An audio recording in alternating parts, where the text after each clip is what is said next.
If you want to give your blackbirds a real treat, put some mealworms in a shallow dish of water. Dried ones. They float on the surface, and this parent is feeding the two young ones, which are down here somewhere.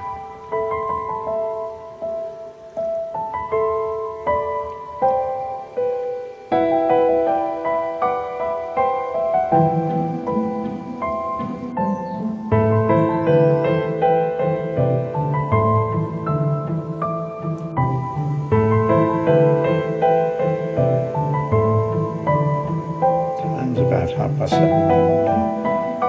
This time of the day is a really good time to watch the birds because they're hungry, having spent the night.